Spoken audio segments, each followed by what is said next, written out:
oramos, Pai, em o nome de Jesus. Amém, Pai.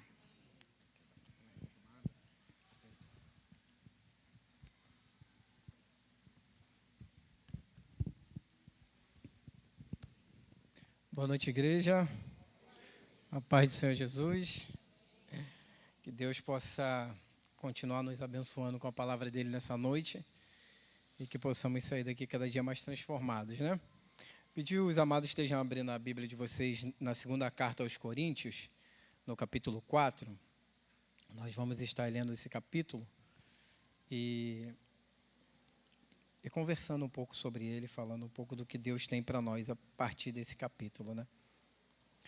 Uma coisa interessante que eu queria colocar no começo assim dessa mensagem é que quando eu participo de algumas corridas, né? Eu não sou um corredor muito bom, mas eu participo de algumas corridas aqui na cidade. E uma coisa que eu acho muito interessante nessas corridas é que existem algumas pessoas que elas têm um fôlego fora do comum, que quando elas terminam a batida delas, né, a corrida, elas voltam para buscar o pessoal da equipe deles. Então, tem pessoas que vai e volta muitas vezes. Isso para eles é animador e eles animam as outras pessoas, né? E aí, lendo o Evangelho, lendo a palavra de Deus, eu entendo de que essa é a pegada do cristão. A gente não vai para o céu sozinho, né? Então, a gente sempre volta para querer aquecer o coração de outros a vir até a linha final, né? A chegada, né? E eu vejo muito isso na vida de Paulo, né? Paulo era um persistente, né? No cristianismo, né? Ele sempre estava incentivando a igreja a olhar para Cristo, né? Que é a linha de chegada. Quando a gente chega em Cristo, a gente tem a garantia da nossa pátria, da nossa segurança, né? Então, quando eu vi isso, eu lembrei, né, dessa pegada. Então, Paulo ele está sempre voltando, né? A ideia aqui de voltando, no caso, ele está sempre recomendando à igreja coisas a respeito dos céus. E eu vejo muito disso assim nos escritos de Paulo, e eu queria comunicar algumas coisas a respeito disso nessa noite, né? Na segunda carta aos Coríntios, no capítulo 4, Paulo diz assim: por isso, tendo este ministério, segundo a misericórdia de Deus que nos foi dada, não desanimemos, pelo contrário, rejeitamos as coisas ocultas que trazem vergonha, não agimos com astúcia, nem adulteramos a palavra de Deus. E assim, pela manifestação da verdade, nós recomendamos a consciência de todos na presença de Deus. Mas se nosso evangelho ainda está encoberto, é para os que se perderam que ele está encoberto, nos quais o Deus deste século, deste mundo, cegou o entendimento dos descrentes, para que não lhe resplandeça a luz do evangelho, da glória de Deus, o qual é a imagem de Deus, porque não pregamos a nós mesmos, mas a Cristo como Senhor e a nós mesmos como servos de vocês, por causa de Jesus. Porque Deus que disse, das trevas resplandeça a luz, Ele mesmo resplandeceu em nossos corações para a iluminação do nosso conhecimento da glória de Deus na face de Cristo Jesus. Temos, porém, este tesouro em vasos de barro, para que se veja que a excelência do poder provém de Deus e não de nós. Em tudo somos atribulados, porém não angustiados. Ficamos perplexos, porém não desanimados. Somos perseguidos, porém não abandonados. Somos derrubados, porém não destruídos.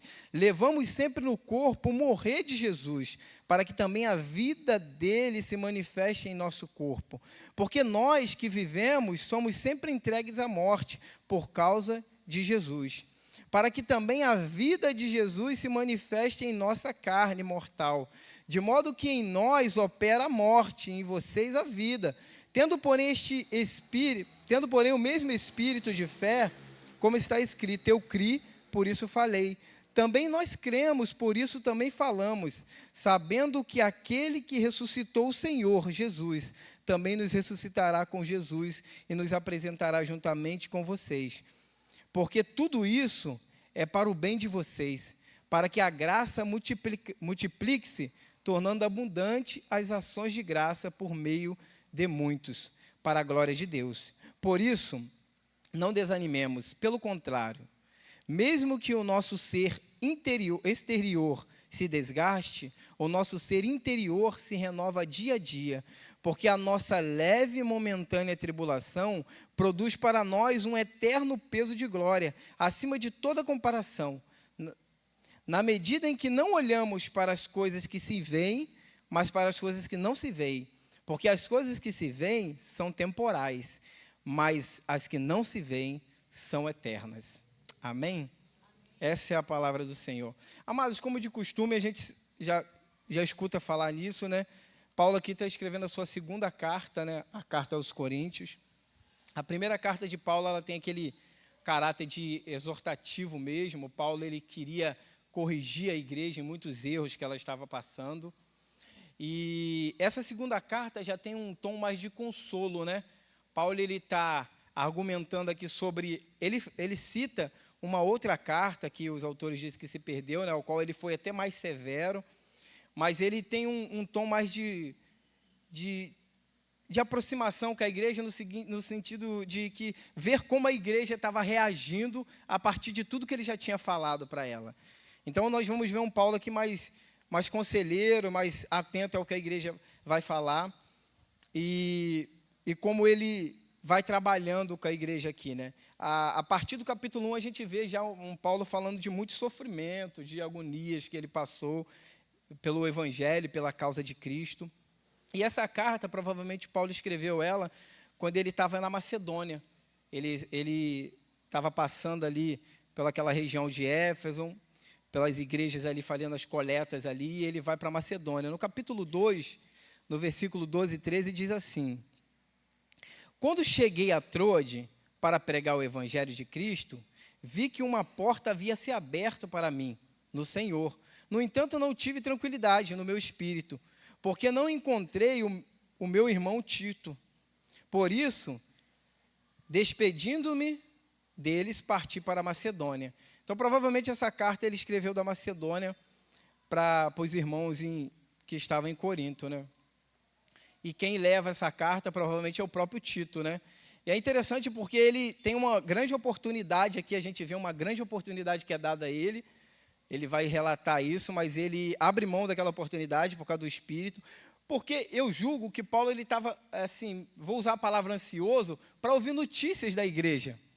E aí ele não encontra Tito ali onde ele estava, em Troade, então ele vai para Macedônia. E na Macedônia ele encontra Tito. Lá no capítulo 7, a gente vai ver que quando ele encontra Tito, Tito vai relatar como a igreja estava, né, e como a igreja estava entendendo, já crescendo no cristianismo. No capítulo 8, no versículo 16, ele diz assim, ó: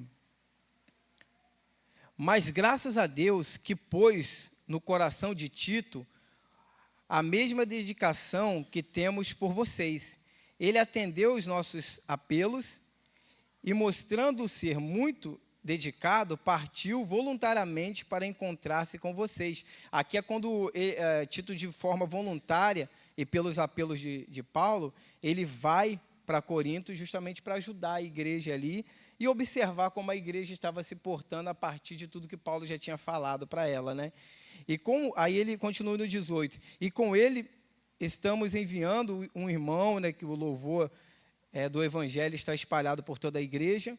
E não só isso, mas ele também foi eleito pela igreja para ser nosso companheiro no desempenho desta graça do ministério por nós, para a glória do próprio Senhor e para mostrar a nossa boa vontade. Então, esse Tito, ele estava na igreja de Éfeso, ele estava cooperando com Paulo ali, fazendo com que o Evangelho ele avançasse, ganhasse destaque, e vendo como a igreja reagiria diante de tudo que Paulo tinha falado a ela. E no capítulo 7, no versículo 6 a 16, diz assim, ó, Paulo está dizendo aqui: porém, Deus que consola os abatidos, nos consolou com a chegada de Tito. Quando ele chega na Macedônia e encontra Tito, ele diz que Deus consola o coração dele com a chegada de Tito.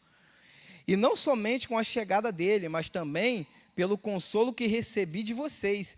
ele nos falou da saudade, que os coríntios estavam de Paulo, do pranto e do zelo que vocês têm por mim, aumentando assim a minha alegria.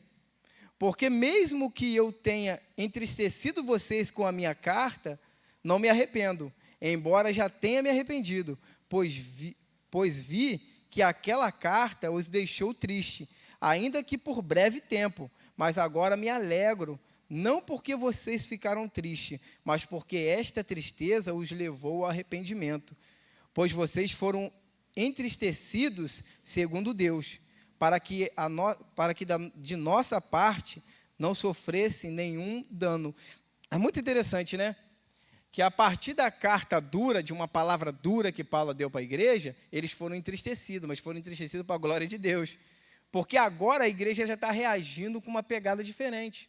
A igreja já está, em sua grande maioria, melhor. Mas a gente vai ver que no capítulo 4, Paulo ainda tem alguns opositores. Ainda existem alguns homens ali que estavam levantando alguns questionamentos a respeito do seu ministério, a respeito do seu apostolado. E eles ainda queriam mais primazias do que Paulo, eles achavam que eles tinham mais direito. E Paulo vai rebater isso em alguns pontos aqui, vai defender seu ministério. Então, no capítulo 4, Paulo está elevando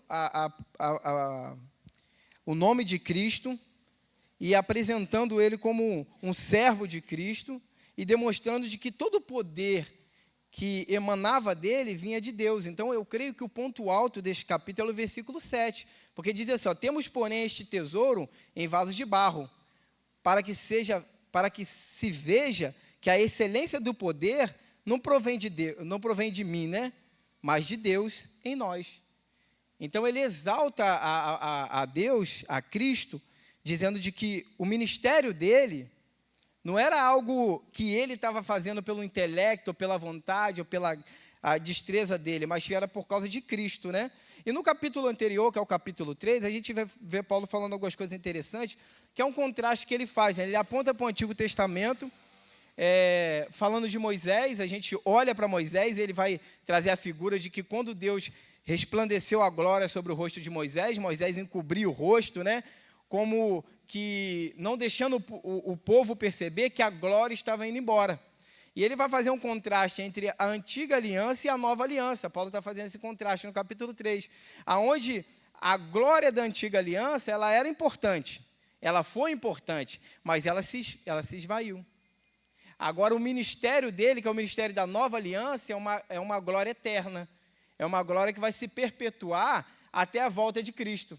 Então, esse contraste é muito interessante para a gente entender esse ponto que ele vai entrar no capítulo 4. Ele diz assim no finalzinho do capítulo 3, todos nós, com o rosto descoberto, contemplamos a glória do Senhor.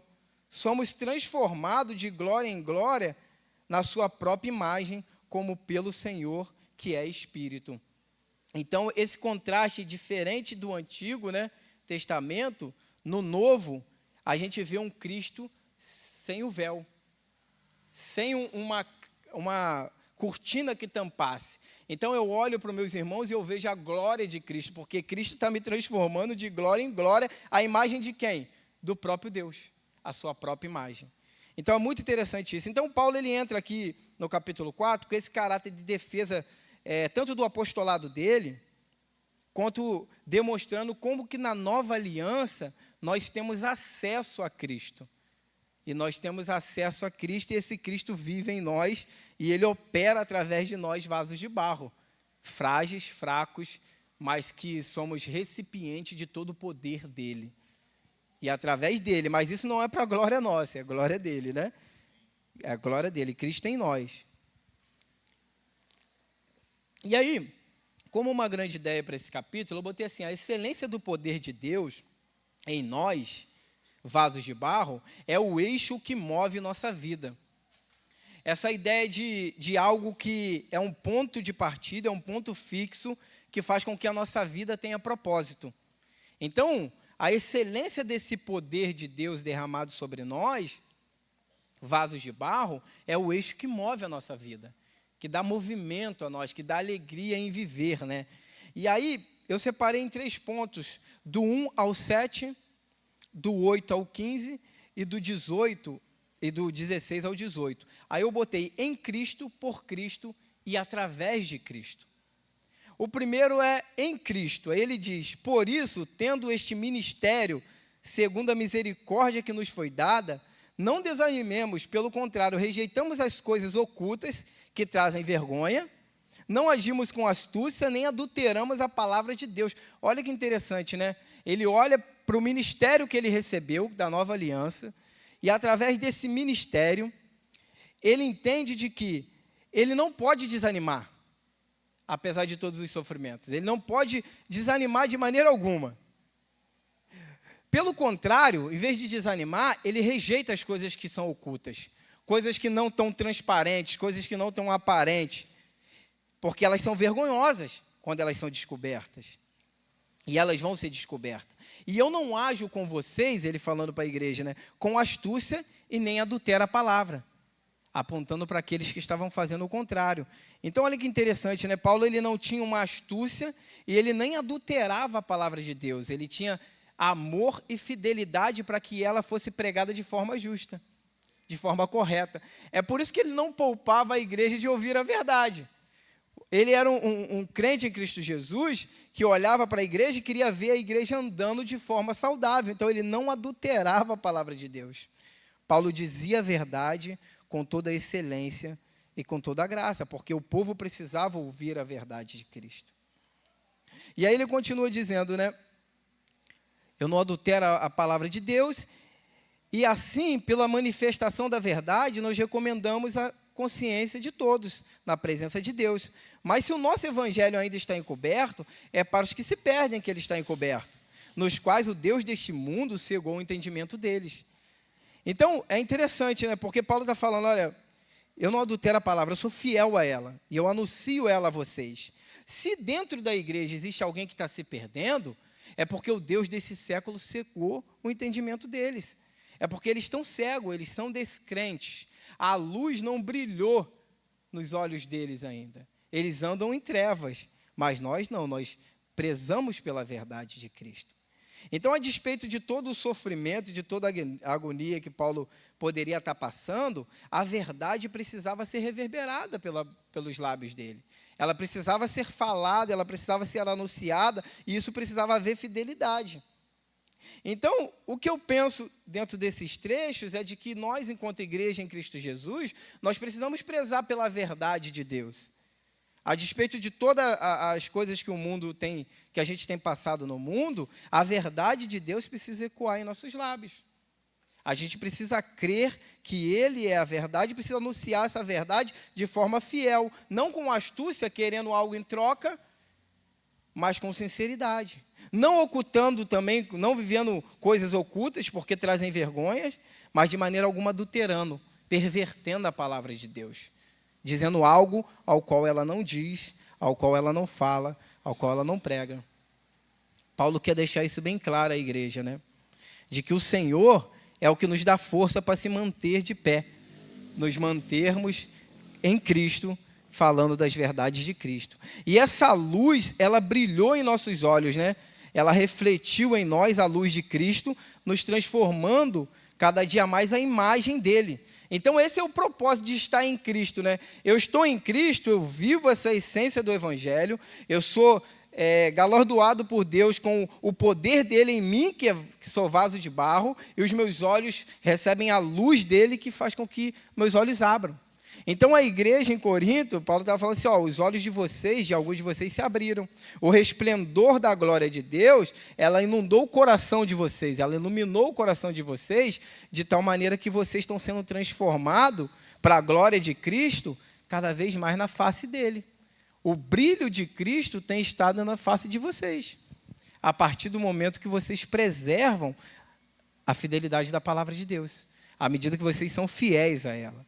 Então, nessa nova aliança, nessa nova proposta, e estando em Cristo, nós compreendemos de que somos transformados à medida que nós somos fiéis a Cristo. À medida que a gente se dedica a viver o Evangelho, a nossa vida vai sendo transformada, o brilho do Senhor vai estando em nossa vida, aquecendo o nosso coração e abrindo o nosso entendimento e nos aperfeiçoando para cada dia mais se tornar a face de Cristo. Nada de coisas velhas, mas sim coisas novas. Uma igreja que avança é uma igreja que está cada dia mais parecida com o seu Senhor, cada dia mais refletindo a glória do seu Senhor. O Deus que ilumina o coração de vocês renova ele, tirando as trevas e trazendo luz, revelando Deus em nossas faces. Essa é a ideia que Paulo quer passar aqui, né? Que estando em Cristo, nós somos fiéis a Ele, somos transformados. Aqueles que continuam se perdendo até no meio de nós, é porque o brilho da glória de Cristo não incendiou o coração deles. Eles não abriram o coração para verem a glória de Cristo transformando eles e fazendo com que eles fossem esse vaso de barro que recebe a excelência do poder de Deus, mas essa excelência vem de Deus para nós. Mas em nós, vasos de barro, o poder de Deus é revelado. Logo, a igreja de Cristo, o apóstolo Paulo e nós nós nos tempos atuais, né, a igreja de Cristo, o povo de Corinto, o apóstolo Paulo e nós, nos tempos atuais, devemos ser humildes diante dessa verdade, de entender de que não somos cegos, porque o poder de Deus está em nós. Não andamos errantes, porque o poder de Deus está em nós. Compreendemos os erros que cometemos, porque o poder de Deus está em nós. Isso não produz orgulho para nós, mas produz glória para Cristo e humildade em nós, em saber que estávamos em pecado. A igreja de Corinto andava desta forma, mas a luz de Cristo iluminou o coração deles. Então, estando em Cristo, nós temos essa luz que brilha dentro de nós, que nos transforma dia após dia na face de Cristo Jesus. Nós estamos olhando para lá, para a glória de Cristo. Nós vamos para lá. Em 1 Coríntios, no capítulo 1, versículo 18, diz assim, certamente a palavra de Deus é loucura para os que se perdem, mas é poder de Deus para os que são salvos. A gente crê nisso. É loucura para alguns porque eles estão perdidos. Mas é poder de Deus para nós, porque nos transforma dia após dia. E aí você olha para a tua vida, como Paulo olhando para a igreja de Corinto aqui, vendo que ela estava se amadurecendo, a gente tem que olhar para a nossa vida enquanto crente e falar assim, temos amadurecido? Temos crescido? Cristo realmente tem brilhado em nós e através de nós? Temos crescido verdadeiramente na graça? Tem esse resplendor da glória de Cristo em nós? Estamos fiéis a Deus, rejeitando as coisas ocultas, as coisas vergonhosas, não adulterando a palavra de Deus e anunciando com toda a fidelidade a verdade de Cristo? Colossenses 1,15 diz assim, Ele é a imagem do Deus invisível, o primogênito de toda a criação. É interessante isso porque a imagem do Deus invisível, ela está sendo aperfeiçoada na tua face. Em você. Essa é a ideia que Paulo quer passar aqui. Que à medida de que nós somos transformados, à medida que a igreja de Cristo, a igreja de Corinto estava sendo transformada, a imagem de Cristo estava sendo impressa neles. E isso fazia com que em Cristo eles permanecessem firmes. Eles permanecessem olhando para a cruz de Cristo, crendo nele, crendo nas verdades dele, porque é evidente que aqueles que estão em Cristo, eles amadurecem, eles crescem, eles vivem para a glória do Senhor. Então, esse ministério da nova aliança, ele é um ministério que não está encoberto, como na antiguidade. Aquilo lá foi temporal, aquilo lá passou. Hoje, na nova aliança, a face de Cristo estampada em nós é para que o mundo veja a glória dele, revelada em nós. E como aquela ideia da corrida que eu passei aqui, nós estamos sempre buscando ser mais de Deus para que a gente possa buscar outros a ver a face de Cristo em nós e glorificarem a Deus.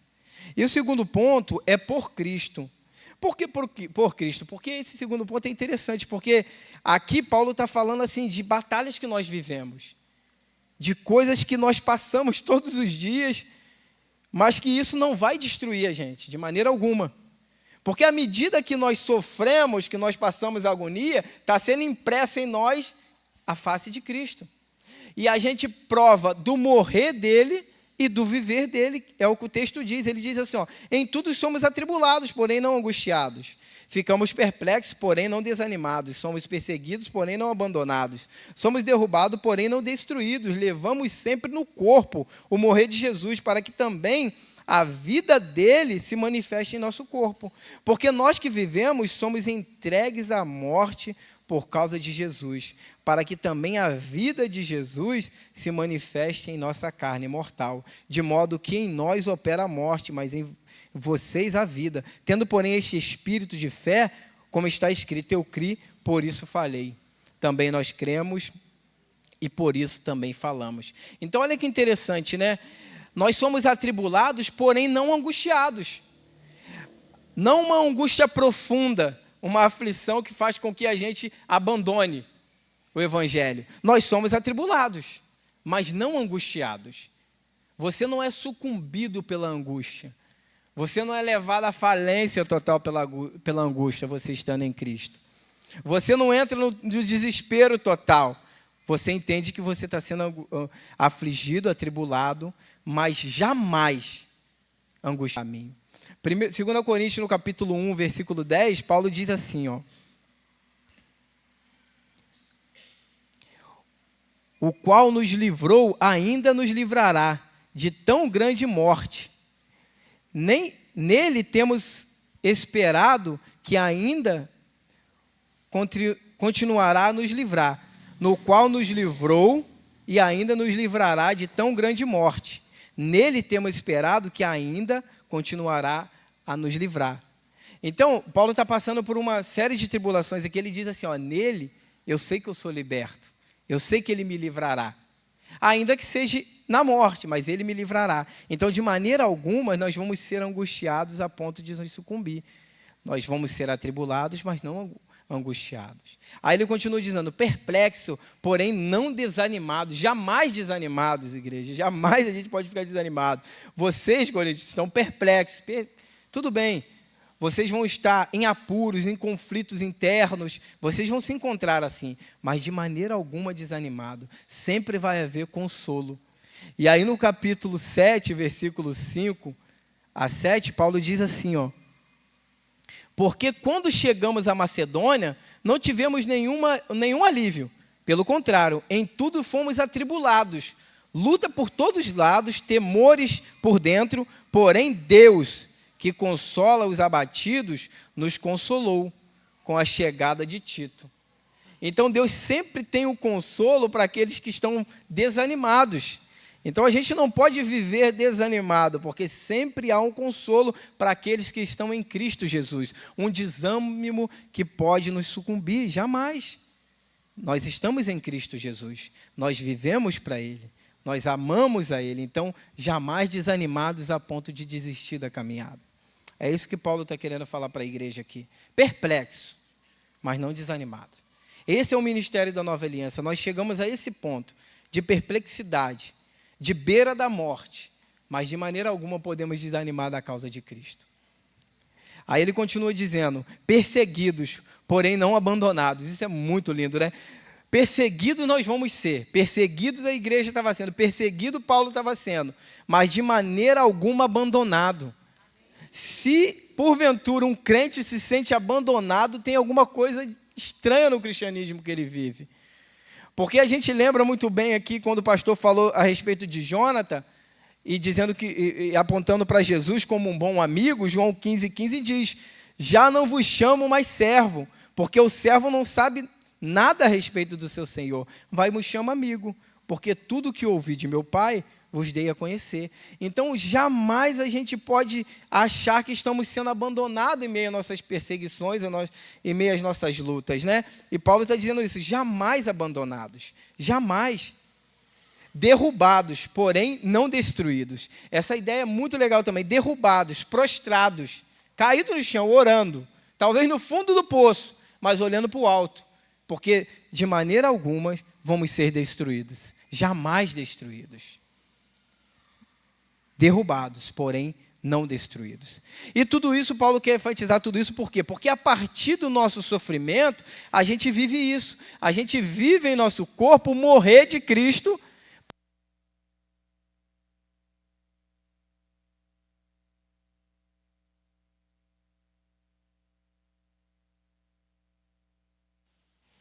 no nosso corpo está sendo transformado para viver a vida de Cristo em nós.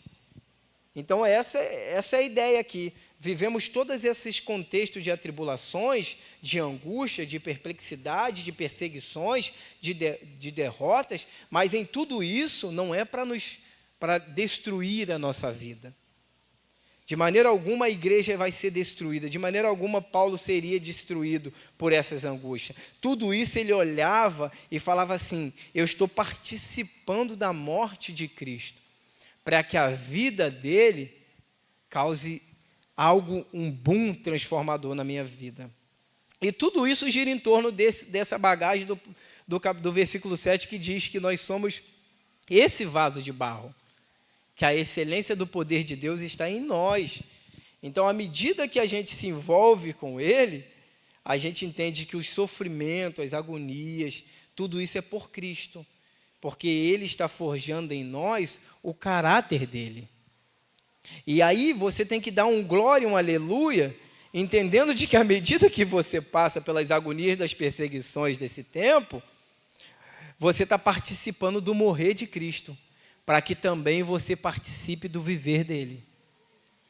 Porque não tem como passar aqui na terra e viver essas agonias sem entender isso, que se você não entende isso, você não prova do melhor, você não prova da vida de Cristo em você. Então a morte de Cristo está sendo impregnada em nossa vida está sendo demonstrada em nossa vida através do morrer diário, do abandono de pecado, dos caminhos tortuosos, da vida santa, para que verdadeiramente a vida de Jesus esteja em nós, esteja vívida em nós. Porque o Senhor disse assim, lá em Mateus 28, 20, que Ele, de maneira alguma, a gente ficaria só, ficaria abandonados. Então, à medida que a gente acredita em Cristo, de que Ele está conosco, essas tribulações, elas contribuem para um bem maior. Elas contribuem para que a face de Cristo seja aperfeiçoada em você. E isso é maravilhoso. Isso é tremendo, isso é empolgante para nós que somos crentes. Porque à medida que a gente observa a nossa vida, faz uma reflexão da nossa vida, a gente vê como a gente está sendo transformados.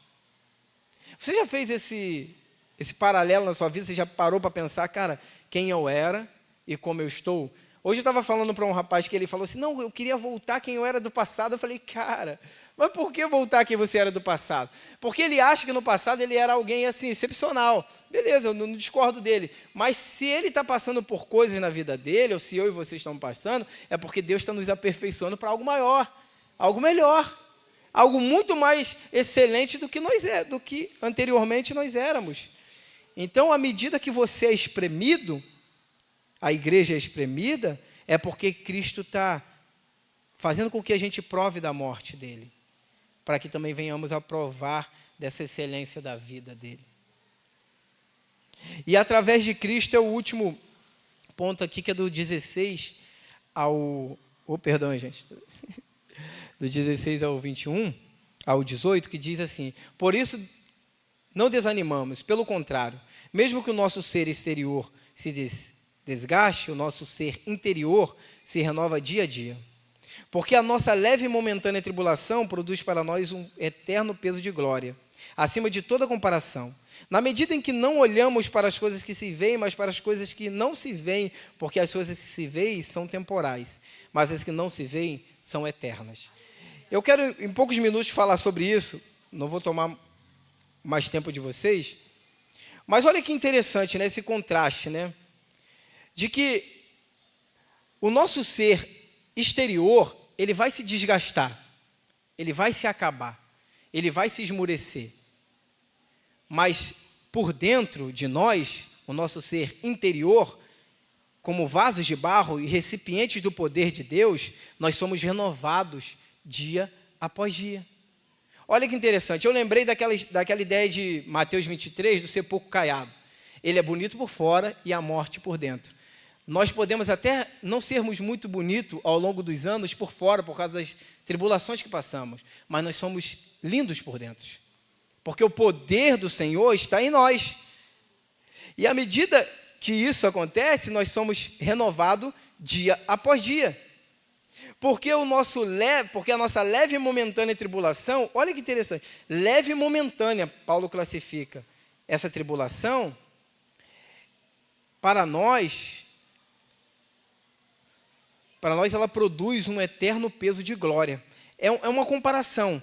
Por que a tribulação é leve e momentânea? Em comparação à glória que está em você.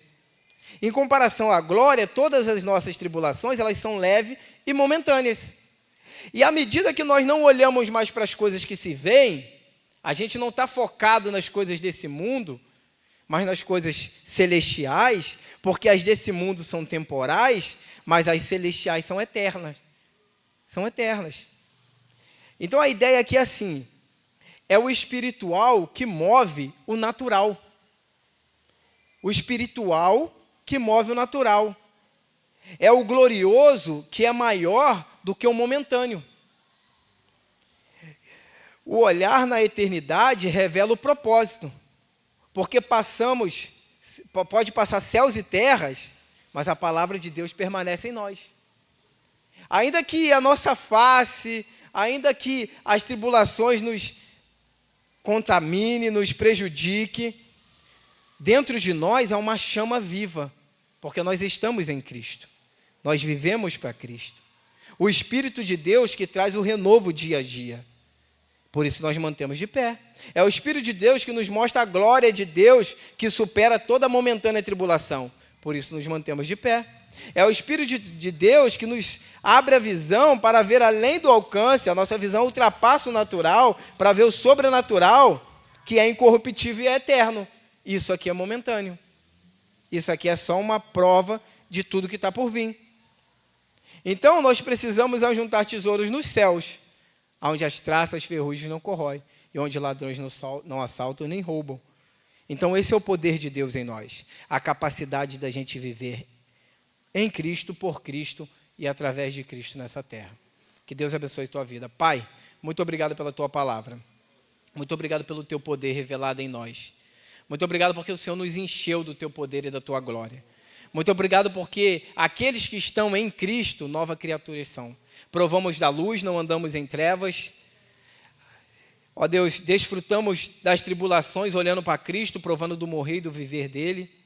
E apesar de tudo isso, cansar o nosso ser exterior, o nosso ser interior se renova cada dia mais em Cristo. Somos transformados de glória em glória, como o final do capítulo 3 diz. De glória em glória, a própria face de Cristo nós somos transformados. Muito obrigado por isso, ó Pai. Que o Senhor leve a tua igreja em paz para casa e que eles vivam para a glória do Senhor Jesus. No teu nome é que eu oro, ó Pai. Amém. Que a igreja ore silenciosa e retorne para suas casas.